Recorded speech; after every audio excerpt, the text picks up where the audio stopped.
کرام নজওয়ান ভাই হল পর্দা নিশিন পর্দা অবস্থানরত মা বোন হল মহান রব্বুল আলামিনের দরবার ও শুকরিয়া আদা করি যে আমরা এই পথে একদিন যাইতে লাগবো। আমরা এই যে আজকের মাহফিল থেকে একটা সবক বা শিক্ষা হাসিল করতাম যে আমরা মারা যাওয়ার পরে আমরা নেকি ইয়াদগার থাকলে এই ধরনের মুর্দেগানগুলোর নাম দিয়ে সালে সব মাহফিল কায়েম রাখবা। আমরা শুকরিয়া আদা করি যে আমরা জীবিত যারা হায়াতে আছি ইতমিনান লইয়া আপনারা আমরা কবরও যাইব যে আমরা অন্তত পক্ষে কবরও যাওয়ার পরে আমরা এই এলাকার যুবক সকল যারা আছেন আপনারা এলাকাবাসী এরা কমপক্ষে ইসালে সব মাহফিলের মাধ্যমে আপনারা কবরও যাওয়ার পরে ইয়াদ করবা, সব রেশানি করবা, সব পৌঁছিয়ে দিবা।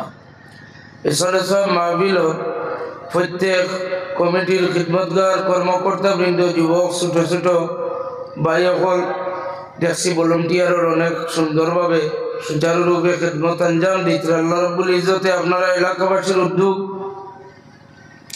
যুবক ভাই সকলের মেহনত খিদমত মুরব্বী বাবা সকলের নেক দুয়ার বদৌলতে মাহফিল বাস্তবায়িত হয়েছে। আল্লাহ রাব্বুল ইজ্জতে আমরা হাজিরি আপনারা প্রত্যেকের হাজিরি যেন কবুল আর মঞ্জুর করেন সেটাই হোক একবার আল্লাহুম্মা আমিন। মুআজ্জাজ হাজিরিন, আয়াতে কারিমা তিলাওয়াত করছি, নিশ্চয়ই আয়াতের ইঙ্গিত আপনারা ইতিপূর্বে জানেন। সূরা আলাম নাশরাহ লাকা সূরা ইনশিরাহর প্রথম আয়াত তিলাওয়াত করছি। আহাদিসে নববিয়ার আপনারা যে মুখস্থ হাদিসে মুবারাকা আছে সেই মুখস্থ হাদিস শরীফ মান হাব্বা সুন্নতি ফাকাদ হাব্বানি এই হাদিস শরীফ তিলাওয়াত করছি। আল্লাহ রাব্বুল ইজ্জতের দরবারে তৌফিক ভিক্ষা চাই। এই এলাকার লাগিন আমি এক নতুন, আপনার লাগিনও নতুন, আমার লাগিনও নতুন। আল্লাহ রাব্বুল ইজ্জতে যাতে অনর্থক কথাবার্তা না করাইয়া খালিস মখলিস ভাবে ইসালে সব মাহফিল আইসি হিসাবে আদব বজায় রাখিয়া কুরআন হাদিসের আলোচনা করবার জন্য আল্লাহ তৌফিক দান করুন। সরাই হোক একবার আল্লাহুম্মা আমিন। আপনারা শিক্ষিত সমাজ, যেহেতু শহরের রাঙ্গাউটি এটাও তো শহরের এক ওয়ার্ড, শহর না জিপি জানিয়েন না, তবে রাঙ্গাউটি প্রথম খণ্ডর আমার জানা মতো রাঙ্গাউটির বেশিরভাগ শিক্ষিত সমাজ, যার কারণে একটু নিজেও কথা কইতে একটু হিসাবে কথা কইতে লাগবো। যদিও সিলেটি ভাষায় মাতি আর তবে একটু শিক্ষিত সমাজও ওয়াজ করতে হইলে একটু হিসাবে করা লাগে। আমার যে বিষয়টা দিচ্ছেন সেই বিষয়টা আপনারা প্রত্যেকে জানরা।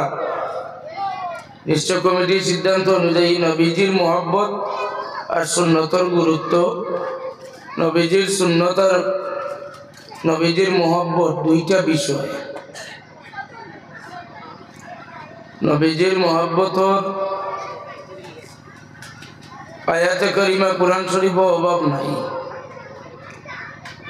এরপরেও নবীজির মোহাব্বতর আয়াত না পড়িয়া আমি নবীজির ইলম সম্পর্কে যে আল্লাহ রাব্বুল ইজ্জতে দাবি করি ফরমাইন আলাম নাশরাহ লাকা সাদরাক, হে নবী আপনার সিনারে কি আমি প্রশস্ত বা বড় করে দিছি না?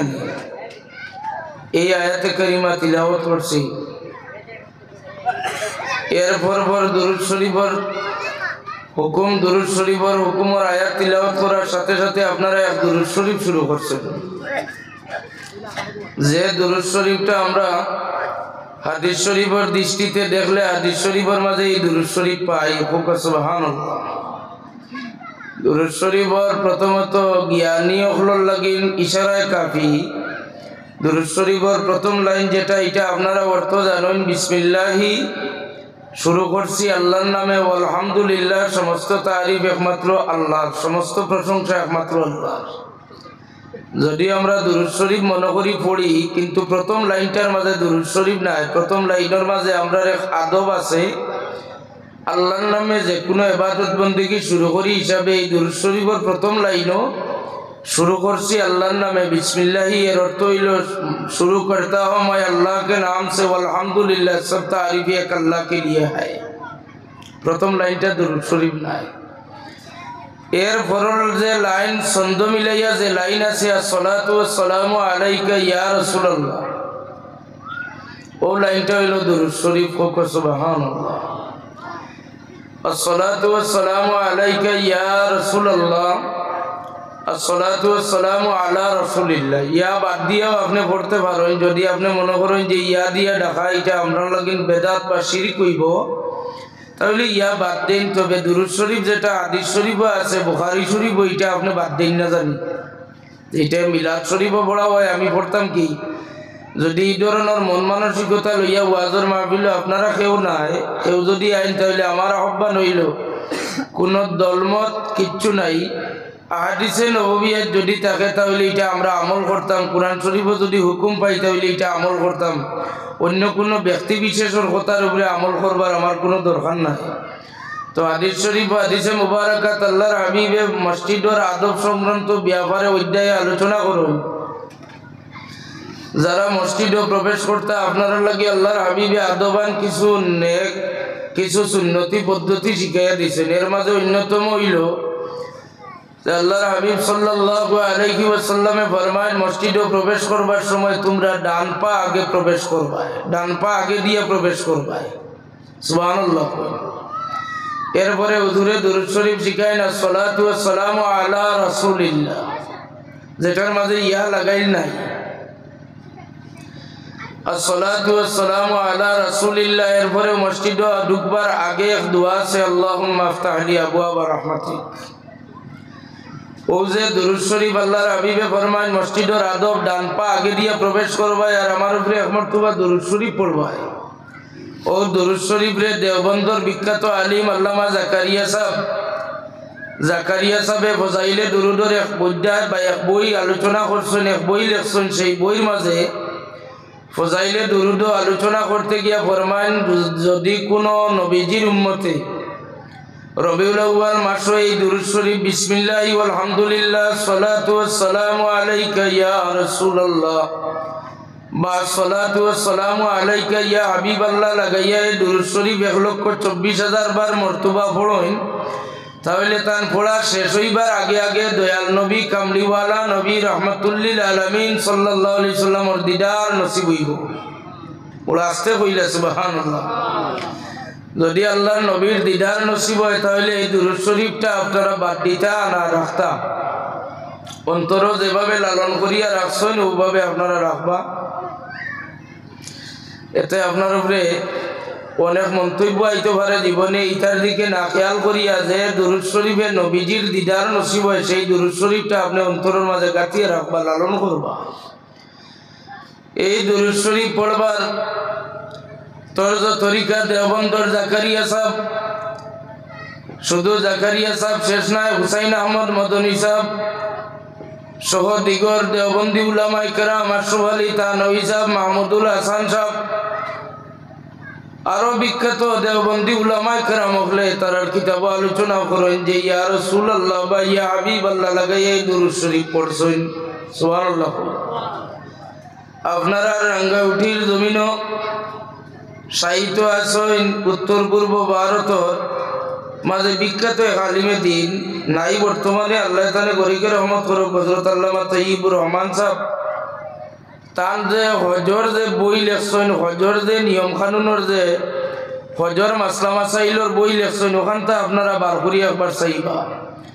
রসুলে পাক সাল্লাল্লাহু আলাইহি সাল্লামের রওজাতুর জিয়ারতর আদব সংক্রান্ত বিষয়ে আলোচনা করতে গিয়া আমি যেলা হইয়ার ওলাও মনে হয় লেখছেন, আসসালাতু ওয়াসসালামু আলাইকা ইয়া রাসূলুল্লাহ, আসসালাতু ওয়াসসালামু আলাইকা ইয়া হাবিবাল্লাহ, আসসালাতু ওয়াসসালামু আলাইকা ইয়া নবিয়াল্লাহ। সুবহানাল্লাহ কইতা নানি? জ্ঞানী মানুষের হিকমতে চলাফেরা করা বইত লিখিয়া রাখিয়া গেছেন হিসাবে যদি আপনি তারে অনুসরণ করেন বা মহব্বত করেন তাহলে তার কথাটারে আপনি পালন করবা। হাদিস শরীফের ভাষায় এই দুরূদ শরীফ আমরা পড়তাম মসজিদের আদবর বিয়াফার। এখন প্রায় সবাই মক্তবর বই মাঝে লেখা আছে শুধুমাত্র আল্লাহুম্মা আফতাহ লি আবওয়াবা রাহমাতিক, কিন্তু হাদিস শরীফের মাঝে আছে দুরূদ শরীফ এক মর্তবা পড়িয়া ডান পা আগে প্রবেশ করতাম, ডান পা প্রবেশ করবার পরে আমরা পড়িতাম প্রবেশ করবার সময় দোয়া পড়তাম, আল্লাহুম্মা আফতাহ লি আবওয়াবা রাহমাতিক। ও যে দুরূদ শরীফ যেটা হাদিস শরীফের মাঝে আইছে, আর আল্লাহর হাবিবে হিকমা সম্পর্কে, হিকমা শব্দের অর্থ আমি নিজে জানি না, তবে আল্লাহ যে দায়িত্ব দিয়েছেন, ইয়াতলু আলাইহিম আয়াতিহি ওয়া ইউযাক্কিহিম ওয়া ইউআল্লিমুহুমুল কিতাবা ওয়াল হিকমা। আমার হাবিব আপনি তিলাওয়াত করিয়া কোরআন শরীফ শিক্ষা দেন। কোরআন শরীফের মাঝে জ্ঞান বিজ্ঞান প্রযুক্তিগত টেকনিক্যাল যত বিষয় আছে আপনি আপনার উম্মতিও করে শিক্ষা দেন। আয় আমার হাবিব এই কোরআন শরীফের মাধ্যমে আপনি তারা এই হিকমার শিক্ষা দেন। হিকমা কি জিনিস, হিকমা সম্পর্কে এখনো পর্যন্ত নিজেও বুঝতে পারছি না, আপনারা কি বুঝাইতাম। হিকমা সম্পর্কে আপনারা খিদমতে একটা উদাহরণ দেই। আল্লাহর হাবিবে ফরমান, মসজিদে প্রবেশ করবার সময় ডান পা আগে ঢুকাইতাম। দুনিয়ার সায়েন্স টেকনোলজি যারা বর্তমান 1450 বছর পরে 2023 ইংরেজির যারা রিসার্চ করিয়া গবেষণা করিয়া ডিক্লিয়ার করলো, কোনো কামরাত, কোনো কক্ষত, কোনো রুমের ভিতরে কোনো মানুষ যদি প্রবেশ করতে চায়, আর এই মানুষটা যদি ডান পা আগে দিয়ে প্রবেশ করে, বাই অ্যাক্সিডেন্ট যদি অ্যাক্সিডেন্টাল ডেথ হওয়ার আশঙ্কা থাকে, মারা যাওয়ার, তাহলে এই মানুষটা বর্তমান সায়েন্সে তার মেন্টালিটি কাজ করব, পিছন দিকে পড়িয়া মরতো না, মানুষটা গরর ভিতরে গিয়া মরব। 1450 বছর আগে আল্লাহর হাবিবে শিখাইয়া দেন যে আমার উম্মত মসজিদে ঢুকবার সময় ডান পা আগে দিয়া ঢুকবায়। যদি তোমার বাই অ্যাক্সিডেন্ট মৌত হয়, তবে আল্লাহর ঘর মসজিদের ঘরের ভিতরে তোমার মৌত হইল।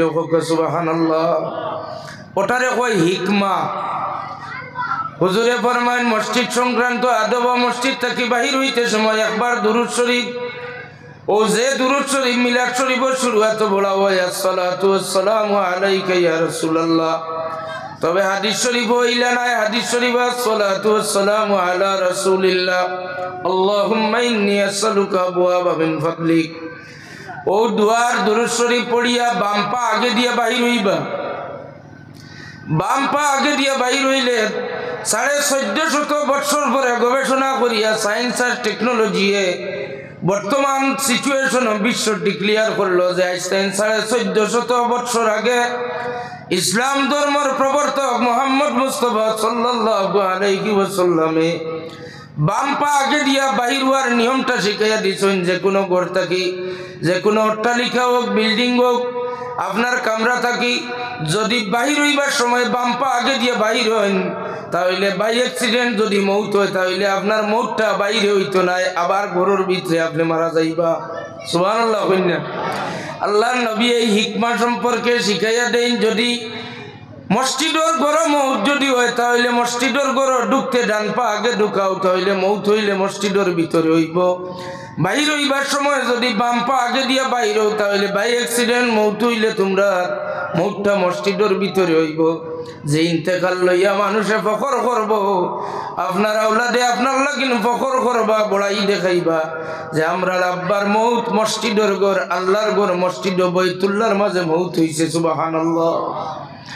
আকুয়া এর ঠিক এগেইনস্ট আর একটা মশলা, টয়লেট বাথরুমে ঢুকবার আগে আল্লাহর হাবিবে দোয়া শিখাই দেন, আল্লাহুম্মা ইন্নী আউযু বিকা মিনাল খুবসি ওয়াল খাবাইস। আমার উম্মত হলে টয়লেটে ঢুকবার আগে তোমরা বাম পা আগে দিয়ে প্রবেশ করিও। সায়েন্স টেকনোলজি রিপোর্ট দেয়, যদি কোনো মানুষে কোনো রুমের ভিতরে যদি ঢুকতে সময় বাম পা আগে দিয়ে প্রবেশ করে, তাহলে বাই অ্যাক্সিডেন্ট মারা যাওয়ার হইলে মানুষটা ঘরের ভিতরে মরতো নাই, অর্থাৎ বাইরে আজ মারা যাইব। আল্লাহর হাবিবে আমরা রে টয়লেটের ভিতরে মৌত হইলে আমরার মৌত লইয়া মানুষের সমালোচনা করব, আমরা রে তিরস্কার করব, আমরা আওলাদ রে তিরস্কার করব, এলাকার দুর্নাম হইব অমুক টয়লেটের ভিতরে মারা গেছেন। তার হাবিবে আল্লাহর হাবিবে তার উম্মত গুলোরে মৌত তাকিন ইখতিলাফ তাকিন বাঁচাইয়া নিরাপদভাবে টয়লেটের ভিতরে মৌত না হইবার লাগি হিকমা সম্পর্কে জ্ঞান দেন যে বাম পা আগে ঢুকাইও। যদি মৌত হয় তাহলে টয়লেট ল্যাট্রিনের ভিতরে মৌত হইতো না, বাইরে আইয়া মৌত হইব। সুবহানাল্লাহ। আরেকটা আল্লাহর হাবিবে ফরমাইন, বাহির হইবার সময় টয়লেট থাকেন ডান পা আগে দিয়া বাহির হইও। বর্তমান টেকনোলজি রিপোর্ট দেয়, যদি কোনো মানুষে কোন রুম থাকেন বাহির হওয়ার সময় ডান পা আগে দিয়ে বাহির হয়ে, তাইলে এই মানুষটা এই রুমের ভিতরে পড়িয়া মরতো না, এই মানুষটা বাইরে আইয়া মরবো। হুজুরে আমরা টয়লেটের ভিতরে মুখ থাকি ন শিখাইয়া দেন, টয়লেটের ভিতর থাকি বাহির হইবার সময়ও টয়লেটের ভিতরে মরতাম না করি ডান পা আগে বাহির করবার কথা শিখাইয়া দেন। সুবহানাল্লাহ। হাজিরিনে কেরাম, হিকমা সম্পর্কে আরো অনেক কথা ওগুলো আছে, এদিকে আলোচনাত গেলে আমার মূল বিষয়ের আলোচনাতে আমি যাইতাম পারতাম না। যেটা হাদিস শরীফে আমরা পাইছি, আল্লাহর হাবিবে শিখাই দিয়েছেন মসজিদের আদব সংক্রান্ত ব্যাপারে, আসসালাতু ওয়াসসালামু আলাইকা বা আসসালাতু ওয়াসসালামু আলা রাসূলিল্লাহ। দেওবন্দর বুজুর্গানে কেরাম সীমাবদ্ধ রাখবা না। तमाम मुहद्दिसिने केराम हकले मुफस्सिरिने केराम हकले फरमान जे आल्लाह এবং আল্লাহর রাসূল প্রত্যেক মসজিদের মাঝে প্রত্যেক বাড়ির মাঝে মওজুদ আছেন, উপস্থিত আছেন। এর কারণে আপনি মসজিদ বা বাড়ি আপনি ঘরে গিয়ে ঢুকবার সময় সালাম জানাইয়া ঢুকতা। আদব হইয়া থাকলো আপনার ঘরে গিয়ে আপনার বাড়ি গিয়ে আপনি ঢুকরা কইতা আসসালাতু ওয়াসসালামু আলাইকা ইয়া রাসূলুল্লাহ। সুবহানাল্লাহ। সিদ্দিক আকবর রাদিয়াল্লাহু তাআলা আনহু আল্লাহর হাবিবে প্রশ্ন করেন, বাড়িতে কি তারা কি আইছো? আবু বকর সিদ্দিক রাদিয়াল্লাহু তাআলা আনহু ফরমান, বাড়িতে কিচ্ছু রাখি আইছি না, আমি আমার আল্লাহ আর আল্লাহর রাসূল যে বাড়িতে রাখি আইছি। সুবহানাল্লাহ। যদি আপনারা ইতমিনান থাকে, দিলের মাঝে বিশ্বাস থাকে, আজকের দিনে আপনারা বাড়ির মাঝে আপনারা আল্লাহ আল্লাহর রাসূল রাখিয়া বাড়িতে আইছেন, তাইলে আসসালাতু ওয়াসসালামু আলাইকা ইয়া রাসূলুল্লাহ লাগাইয়া দুরূদ শরীফটা পড়িবা। সুবহানাল্লাহ। আল্লাহ আমরারে তৌফিক দেও, সরাই হোক, আমিন। এরপর দুরূদ শরীফ আপনারা পড়ছেন, আমিও পড়ছি। কোন দুরূদ শরীফ? যেটা আপনারা মহব্বতে সবসময় পড়েন। ও কথা মাতিটা সব ওই যার মিলাদর লগর মার। আসলে উদ্দেশ্য আমার এটা নাই, নতুন জায়গাতে আইছি যে মিলাদও যেটা করুন এটা দলিলও আসেনি, ওখান দেখানি আমার উদ্দেশ্য নাই। আল্লাহ জানেন আমার দিলের খুলুসিয়ত। তবে আমার কাছে ওটাও লাগে যে বা যারা যে কোনো দল যেটাও করে তার একটা তো দলিল আছে। এর কারণে এটার দিক দিয়ে আপনারা কেউ কেউরে টুসাটুসি করবা না, কেউ কেউরে ধাক্কাধাক্কি করবা না। বর্তমান সিচুয়েশন বিশ্বর আর ভারতের পরিস্থিতি সার যে ঐক্যবদ্ধ হইয়া থাকতে আসানি না। দুরূদ শরীফ যেটা আপনারা পড়েন আমরা পড়ি, আল্লাহুম্মা সাল্লি আলা সাইয়্যিদিনা ওয়া মাওলানা মুহাম্মদ ওয়া আলা আলি সাইয়্যিদিনা ওয়া মাওলানা মুহাম্মদ। ও যে দুরূদ শরীফটা বুখারী শরীফে আছে। আল্লাহর হাবিব সাল্লাল্লাহু আলাইহি ওয়াসাল্লামের খিদমতে দুরূদ শরীফের আয়াতে কারিমা নাযিল হইল। সাহাবায়ে কেরাম রে আল্লাহর হাবিবে ফরমায়েন, দুরূদ শরীফ পড়ো, আমার উপরে দুরূদ শরীফ পড়া লাগবে। সাহাবায়ে কেরামে দুরূদ শরীফ পড়েন, আল্লাহুম্মা সাল্লি আলা মুহাম্মদ ওয়া আলা মুহাম্মদ। দুরূদ শরীফ হইছে না হইছে না? ওকা হইছে। সাহাবায়ে কেরামে পড়তেন আল্লাহুম্মা সাল্লি আলা মুহাম্মদ ওয়া আলা মুহাম্মদ। বশেষ মাইকটা যদি দাঁড়াইয়া দেওয়ার অবস্থা থাকতো বুঝিয়া আমি তো মারতাম পারি, কষ্ট লাগে। তো বাইরে অনুরোধ করি, আর ও স্ট্যান্ডকে তুলা অন্য মুড়া মারলে মনে হয় দাঁড়াই দিব। ও স্ট্যান্ডটা তুলা একটু তুলিয়া দেখো।